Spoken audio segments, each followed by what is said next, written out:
Hello everybody, today I wanted to make a video showing an aggressive build of Imperialdramon. Pretty cool. I've mainly been using it to finish games off quick if you play against decks, for example like a Dreaper or sets that you need to just rush and destroy pretty quickly. And this is the deck for you. It is not, I think it's not as great as the original list for Imperialdramon, but I think it's really good if you're trying to, if Dreaper is becoming a pesky thing for you. Deck. So let's get started with it. So first, I only run 3 of the DemiVeemon draw for jamming. There is going to be some jamming in this deck. Actually, there's going to be a lot of jamming. But I find it that 4 is a little bit too much because you do have some cards that we want to swing that do not have jamming. So let's keep that in mind. We have DemiVeemon. We also run 2 Upamons, pretty solid card. If your opponent has a forces, you can just draw a card, you attack. Also works out pretty well because we have a couple of armors that you can and should swing with in this deck, and that draw power is actually pretty. Next, I play 4 of the Searcher Veemon that reveals 3 and adds a free type. There's going to be very few cards that are not free type in this deck, so this will be able to grab one from in there that you might need. I know it's not the pick up 4 and get a 2 color, but honestly, I'd rather play this one. I think I'd rather just play this one. The other one, 2 color. We don't run a whole lot of 2 color, but it is pretty solid. Next, we run the Jamming Veemon, 4 of them. Again, this is an aggressive build, so you want it to be constantly. Jamming is, of course, one that you are going to want to swing with. You could potentially put DemiVeemon over Veemon and swing jamming, and if you swing into a Digimon that's stronger, you will not die that way. So jamming with the Veemon is not terrible. However, he'll stay suspended and then he'll be able to be. Next, I run 4 of the inherited gain 1 memory when spending Veemon because we're going to be back. So part of it. 2 of the Wormmon that did evolve for immediate turn ends. This is an aggressive build, so you actually are going to DNA at the end of the turn and stand back up because you want to be swinging constantly. Wormmon's actually been putting in work as far as that goes, almost like Magnamon with Gatomon. You guys have played against that or know about it. It is very annoying to see your opponent DNA Digivolve at the end of their turn. Gain some benefit from it. Wormmon will have that capability in this. It's not the main drive of the deck, but it is very helpful in getting out of having a suspended Digimon because when you DNA, you put it back unsuspended and actually into unless your resources are solid. 1 Labramon, we're going to be swinging jamming again, so you could gain back 1 memory with Labramon. So if you have a DemiVeemon in Racing with a Labramon on top, and you go into our next card, which is ExVeemon, you'll have a jammer. You can swing, gain 1 memory, draw 1 card. That's pretty good. Gain off of your jamming Digimon, right? So aggressive Digimon, we run 4 of the ExVeemon. Jamming gives jamming to a type, which we will be running at higher levels. So pretty solid card. Gets to swing. If it's only 4,000, so if you do leave it unsuspended, which obviously I don't recommend, you should only swing if you can get it protected by DNA digivolving or unsuspending it in some way. That's a very useful here. I run 3 of the Stingmon, which are reduced price when you have a blue card. So even if you have a Veemon or any of the other blue cards in play, that Stingmon comes out only for 3, and it has an inherited draw 1, so it lets you draw more cards whenever you're attacking. That's pretty big for a lot of your getting your piece. Next, 3 of the Lighdramon. Ligdramon's actually pretty important in this build because it counts as both a green and blue, and we go try the DNA off of green and blue cards. So if you have this one, then you can just look for the other color that you might. It counts both as green and blue. If you have blue, then it'll count as your green. If you have green, then it'll count as your blue, so on and so forth. And it is armor for your Digimon. So if you have, for example, one of these Veemons out there that you want to swing with, you can. Or if you already swung with the Jamming Veemon, so one of my favorite things to do is swing with the Jamming Veemon, maybe get the draw 1.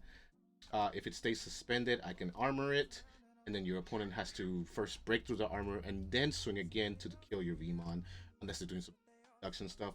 If you're playing yellow, that's useful, but they do have to break your armor to get into. Next, two Magnamon. These unsuspend. So if you swung with a jamming Veemon, and you Digivolve into Magnamon for 3 because it is price, it will unsuspend, stand back up, and gain blocker. And also for each armor you have in the trash, it'll gain 1,000. So if you already have your Lighdramon armors, Magnamon will become stronger and be stronger blocking just for the turn, but solid. Last one Kumamon for our level 4s. We are going to be running some Tamers, some blue Tamers mainly. Kumamon can come in and take away a source from under one of your opponent's Digimon, and it Digivolves on top of a Tamer for 2. You could potentially swing for game if you have a Tamer down. Sometimes you can catch people by surprise with that. Next, for Paildramon, this is the main big boss of this deck. If you have the right stack, the ExVeemon under it, right? You have the Veemon that gains 1 when unsuspending, and draw 1 jamming. Or if you DNA Digivolve with the Stingmon, you potentially have a stack that can check twice, gain you 1 memory, draw 2 cards, draw a card because it's jamming, and be jamming. So even if it swings into a stronger Digimon, it will survive and do its thing. So 2 swings with the Paildramon is pretty big, pretty huge, and you get to unsuspend, gain 1, unsuspend, and draw a second time if you have the Stingmon under. So Paildramon, huge. You also get to bottom deck a 6,000 DP or less if it's out there on your opponent's turn, as long as you're DNA Digivolving. It does not work if you are regular Digivolving, which you can do for 4, but it's not recommended. You want to definitely try to DNA. You could potentially have any of these cards out there that level 4s go into Paildramon. I also run 2 Kimeramon. Sometimes you want to swing jamming, but you don't want to leave a suspended Digimon out there. So if you have your Wormmon under, you can just go ahead and Digivolve into a Kimeramon, reduce your opponent's DP until the end of their turn. And if you happen to have 4 colors, which is possible with this deck, you'll also gain plus 4,000 DP on your turn. And the way you get that is if you have, for example, Lighdramon, Magnamon in your sources and you place them under, you'll have white, yellow, giving you the 4 colors. Take advantage of that. So Magnamon has that role. 2 Imperialdramons. These Imperialdramons' job is to bring out more. It does Digivolve for 4, which is pretty expensive, but you get to bring out an ExVeemon and a Stingmon, or 2 cards, 1 blue, 1 green, level 4 that you have in your stack. It's not as huge. It is pretty big DP to swing with, so it is cool, and it could potentially get you more sources to continue to DNA Digivolve in your turn, for example. However, since I don't run HPD in this build, it is not going to be a free Digivolution. It is going to essentially end your turn, place more resources out there. If you already swung, it'll be hard for your opponent to get over at 12,000. But you'll have 2 more level 4s out there if you've done everything. One of the fighter modes, which when it Digivolves for 2 off of the Dragon mode, if you already have the Dragon mode out, it bottom decks, not bottom decks, it returns to your hand one of your opponent's 10,000 DP less. And if you have a blue source, it unsuspends. If you have a green source, it suspends one of your opponent's Digimon when attacking. So it could potentially attack twice. If you have a blue source under, it'll swing, unsuspend, and then you can attack again for game with.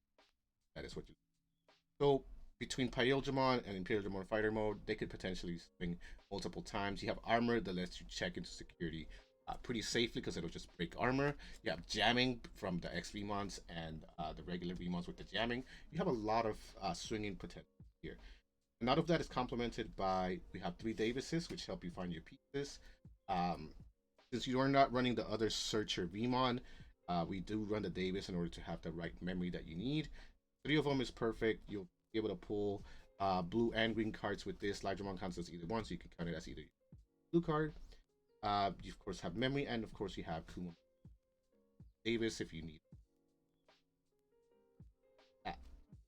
2 Cannon Davis. You have a green Digimon, you gain 1. If you have a blue Digimon, 1. If you have Lighdramon out there, you get 1 of each. Pretty solid. Also, if you Digimon into a two-color Digimon, you can tap this to unsuspend.